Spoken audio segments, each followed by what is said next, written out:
Lin Qingyu muttered under his breath, privately criticizing her behavior. Commander Luo Lin, noticing his murmuring, demanded Lin Qingyu to repeat himself. Hastily, Lin Qingyu shifted gears, praising her, claiming that none of their female colleagues could even come close to her brilliance. A chuckle from a medical staffer followed his flattery. Commander Luo Lin advised MingHe to mull over the offer, especially considering his family's residence in Nanjiao and the Superhuman Institute's lack of interest in him.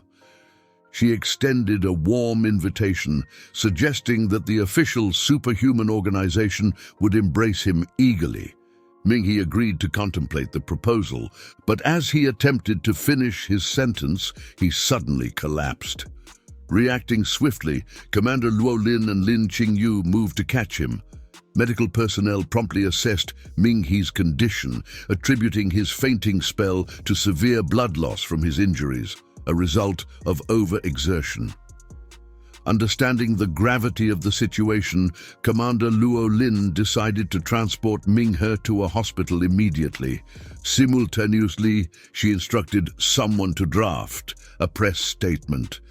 On December 27th, Wednesday, Tokiwa News reported on Lanyang City's recent triumph. The news coverage highlighted the city's cleansing from mutant creatures, crediting the collaborative efforts of the Superhuman Institute, the Hunters Association, and the official Superhuman Organization for this success. The news reporter also highlighted the efforts of an individual who had swiftly located the contaminated site, effectively stopping the spread of the contamination, a significant contribution during that critical period. The hero of Lanyang, currently hospitalized, was undergoing treatment. Plans were underway for an exclusive interview once the hero regained consciousness.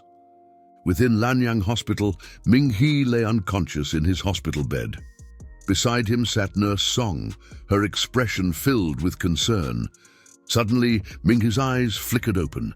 Nurse Song's face lit up with joy at seeing him awake. She informed him that he had been asleep for 2 entire days, and they had been quite anxious about his recovery. Curious, MingHe inquired why Nurse Song was there. She disclosed that she had been transferred there and had specifically requested to care for him. Nurse Song then mentioned that MingHe had become Lanyang's young hero, and numerous reporters were awaiting an interview outside. Her smile persisted throughout their conversation. MingHe's concern shifted to Lin Yuyu's condition. He urgently asked Nurse Song about her status. She explained that Lin Yuyu remained in the intensive care unit, but assured him that the doctor had conveyed her condition was no longer life-threatening. Nurse Song comforted MingHe, affirming that as long as Lin Yuyu remained in the hospital, steadily recuperating from her injuries, she would be all right. MingHe sat upright as Nurse Song adjusted his pillow. Relief washed over him upon hearing the positive news from her. Abruptly, the room's door swung open, admitting a young woman and an elderly man clad in military attire. Commander Luo Lin and General Li from the official superhuman organization strode into the room, immediately inquiring about MingHe's condition. Expressing that he felt quite well and nothing too serious troubled him, MingHe responded to their inquiries. Nurse Song commended MingHe's robust physique, noting his remarkable recovery from injuries. Commander Luo Lin expressed satisfaction, affirming that MingHe's physical prowess made him an excellent fit for their official superhuman organization, especially given their need for someone with exceptional physical capabilities. General Li, with due respect, addressed MingHe by name to gain his attention. He revealed that MingHe had not only uncovered Zhao Shuhua's plot, but also averted the catastrophe from spreading across the city. He extended heartfelt gratitude on behalf of the city of Lanyang and the official superhuman organization for MingHe's service. Both General Li and Commander Luo Lin bowed to MingHe in acknowledgement. While Nurse Song appeared stunned, MingHe humbly remarked that he had merely done what was necessary. A shift in the room's atmosphere ensued as General Li and MingHe shared a meaningful gaze. Commander Luo Lin then suggested to Nurse Song that it was her day off, proposing they step outside to discuss where they could grab a meal. Commander Luo Lin then suggested to Nurse Song that it was her day off, proposing they step outside to discuss where they could grab a meal.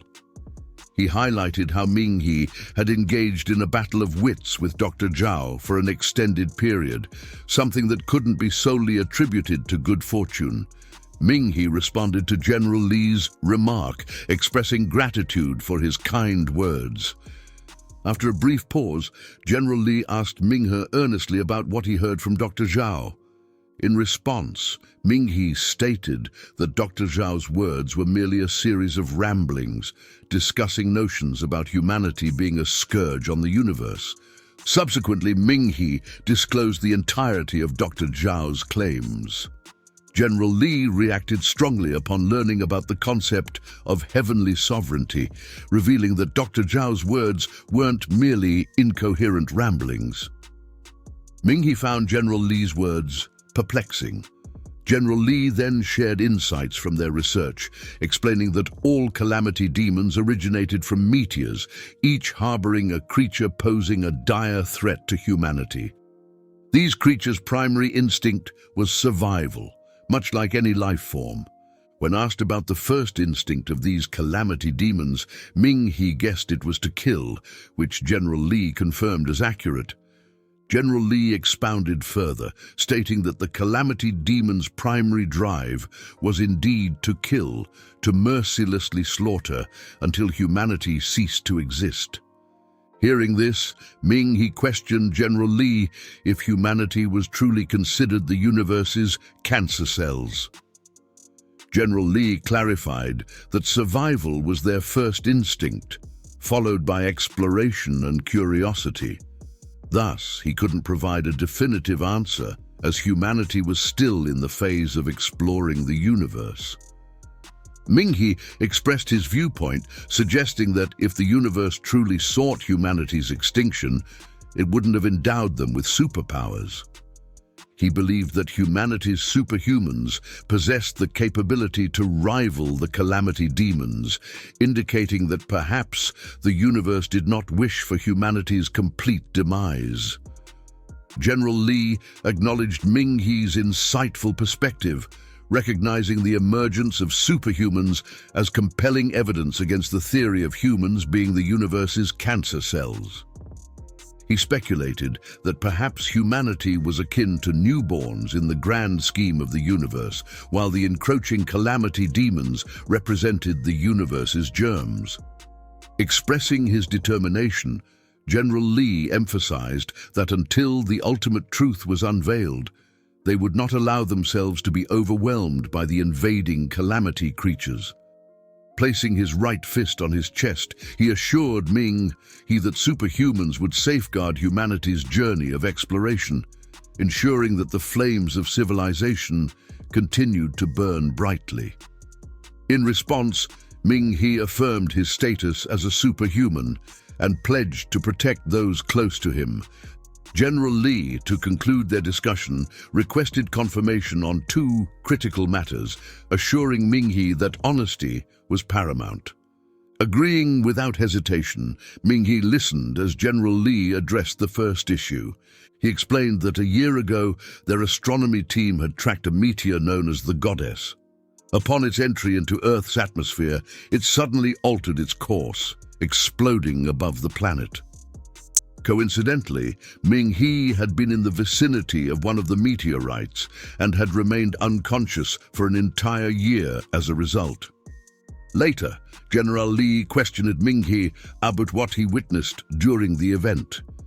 MingHe recounted that he only perceived a blinding light encompassing the sky and subsequently lost consciousness. General Li appeared doubtful and pressed Ming if he was entirely certain that he didn't observe anything, like any movement emerging from the meteorite. He reiterated that he genuinely didn't witness anything noteworthy.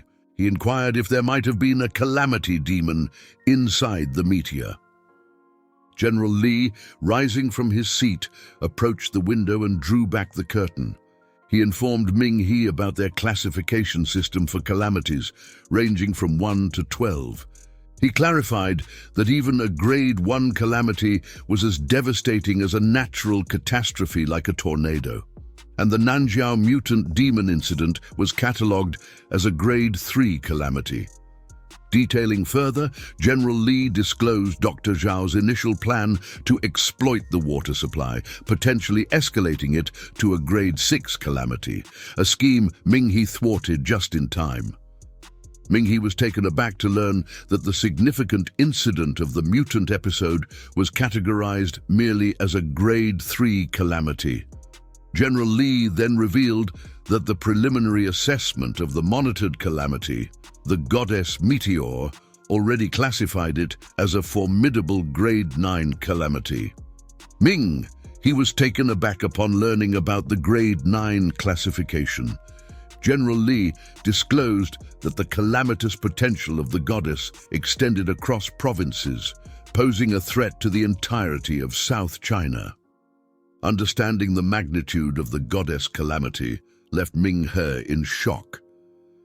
General Li clarified that the meteor itself wasn't inherently frightening, rather it was the entity it harbored inside. He recounted an incident from 5 years prior in South China involving a grade 8 calamity. It was caused by an Emperor-class calamity beast.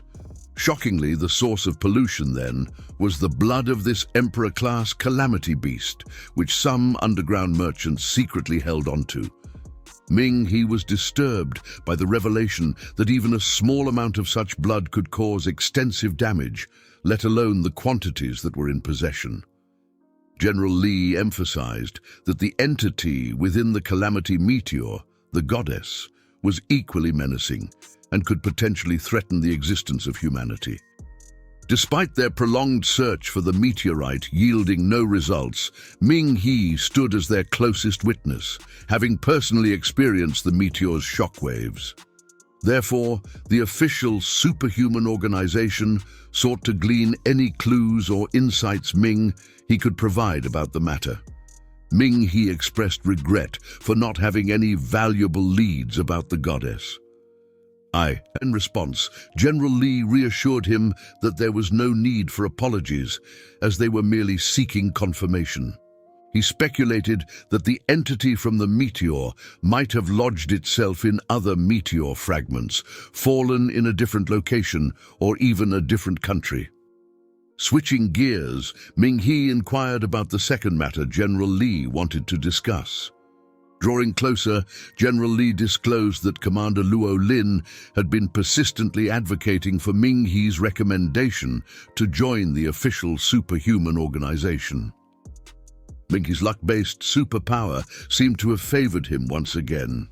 Astounded that MingHe woke up from a coma with a violet soul fist-type superpower after a year, General Li considered it a hidden stroke of luck. He suggested that what occurred might have been a blessing in disguise. General Li then asked MingHe about his thoughts on joining the official superhuman organization. MingHe replied that he needed to discuss this matter with his older sister before making any decisions.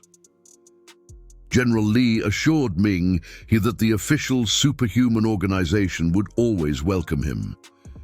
As he made his way to the door, MingHe halted him, prompting General Li to inquire if he remembered something crucial or any clues about the goddess. Instead, MingHe scratched his head and made an unexpected request for the 200,000 wen reward for discovering the contaminated site. Amused, General Li laughed heartily, guaranteeing MingHe that not a single penny of his reward would be withheld. MingHe, relieved, thanked him. General Li then opened the door and departed. As the sound of the door closing echoed, MingHe decided to begin meditating. Gradually, he entered his spiritual world.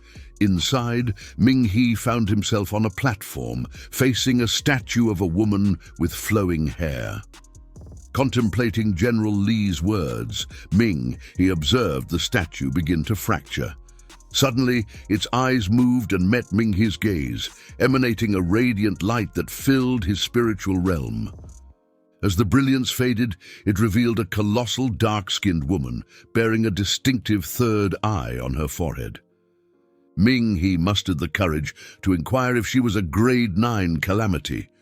MingHe faced the towering green-haired goddess and inquired if she was a grade 9 Calamity. In response, the goddess shrunk herself to meet MingHe's size, remaining aloft in midair, and proudly declared herself at least a grade 11. When MingHe questioned if she truly arrived to annihilate humanity, she affirmed the doctor's claims, asserting the universe's growing distress due to humanity's insatiable greed. Seating himself on the steps, MingHe conveyed that he now had more reason to prevent her from leaving. Enraged, the goddess labeled him despicable, recalling that she granted him a strength-based superpower and allowed him to train in her meditation dimension during his year-long coma. MingHe countered by pointing out their shared body, emphasizing that if he perishes, she perishes as well. Acknowledging an unforeseen accident that led her to inhabit his body, she disparaged MingHe's physical form as unworthy. MingHe gazed upward, recalling General Li's revelation about the Calamity's primary instinct to kill, and noted that her choice to inhabit a weak host showed her own desire to survive despite the weaknesses she criticized. The goddess took offense and rebuked MingHe for comparing her to the lowly Calamity demons, asserting her status as a deity. Leaning in close, she explained the difficulty in finding a suitable host and the extensive time required for the body to adjust during their merging, highlighting that MingHe took a whole year to adapt. Unmoved, MingHe considered the superpowers he gained as compensation for being put into a coma. Unwilling to continue the argument, the goddess dismissed MingHe, declaring their future coexistence in peace. MingHe remarked on the goddess's instinct, mirroring humanity's innate urge to survive on Earth. Perplexed, she questioned his insinuation that she lacked understanding about the truth of the universe, merely following an unknown will. MingHe proposed showing her the world's beauty, hoping to change her perspective. He extended his hand, suggesting they could get along well, but the goddess hesitated. Suddenly, she slapped his hand away, setting a condition that they would only get along if he trained harder for her, fearing death alongside him after their brush with a pseudo-lord being. The goddess eagerly studied her system screen, excited about arranging strong opponents to train MingHe. However, he lay down, yawning and expressing his exhaustion, refusing her offer of training. He explained his weariness, mentioning how even practicing meditation seemed beyond his capacity, and then he awoke back to reality. Reflecting on the nuclear bomb within him, MingHe realized the impossibility of disclosing the consequences if he revealed the goddess's presence to anyone. Looking out the window, he pondered the possibility of reforming her to resolve the grade 9 Calamity, but concluded that fostering a harmonious relationship with her should come first. As MingHe was being discharged from the hospital, a horde of reporters swarmed the entrance, eager to witness and interview the young hero who resolved the mutant crisis. Donning a mask, MingHe stepped outside, greeted by a flurry of requests from reporters urging him to remove his mask and share his thoughts for the audience. Overwhelmed by the collective clamor, MingHe closed his eyes to gather himself. He conveyed to the reporters that his primary intent was to shield those dear to him, attributing the resolution of the mutant creatures to the efforts of the officials and institutions. Watching his interview, Lin Yuyu and MingHe's former classmates felt relief and agreement when he declared that everyone who aided during the Nanjiao incident deserved recognition as heroes, collectively contributing to the welfare of the city of Lanyang. Lu Kaishuan knelt before the graves of his friends, Huang Feng and Xiaolan, acknowledging their squad as the true heroes of the city. In the park, MingHe bid farewell to his carefree days, realizing the risk of being exposed publicly might lead to unwarranted scientific scrutiny. Despite this concern, he cheerfully glanced at his bank account, now considerably richer. MingHe saw this as a way to provide his sister with some relief. Spotting his sister working at an ice cream stand, he approached her with surprise. Grateful that Nurse Song hadn't informed his sister about his hospitalization, he was relieved to have spared her unnecessary worry.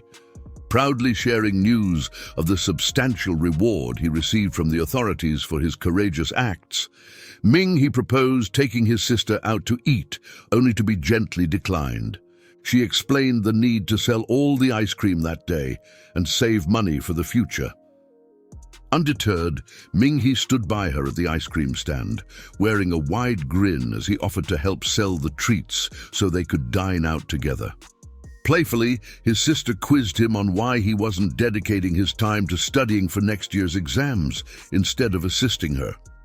She encouraged MingHe to look up to the hero who resolved the mutant matter in Nanjiao, considering him a role model. MingHe awkwardly scratched the back of his head, concocting an excuse that the doctor advised him to walk around for fresh air, thus landing at the ice cream stand to lend a hand. Yelling out enthusiastically about their variety of ice cream flavors to attract more customers, MingHe's sister managed the orders while he drew attention to the stand. Unbeknownst to him, Commander Lu Lin observed MingHe from a distance, initially considering him foolish for bypassing media attention and choosing to assist his sister, yet acknowledging his maturity in handling responsibilities. Later, while keeping an eye on him, she approached MingHe to discuss the offer of joining the official superhuman organization. He mentioned his plan to study and join the Superhuman Institute's special recruitment program. As his sister had worked hard for years to support his education, he assured that he would apply to the organization after graduation. Commander Lu Lin explained about the organization's specialized department, Dragon Tooth, comprising independent entities with flexible hours to protect the city. They were free to affiliate with other superhuman organizations, needing to intervene only in exceptionally perilous situations. She emphasized the stipend and authority they receive, considering it a viable option given the expense of the Superhuman Institute. He was stunned by the offer, and Lu Lin assured him that his freedom wouldn't be curtailed. He could choose his missions with the condition of assisting them twice a year to receive his stipend. He calmly expressed his willingness, mentioning that they could reach out to him whenever necessary, as serving the country was the responsibility of every superhuman. Amused by his response, Lu Lin took it as a yes and announced that he was now an esteemed Dragon Tooth agent. She expressed her anticipation of working with him, to which MingHe responded with a smile, saying that he felt the same way.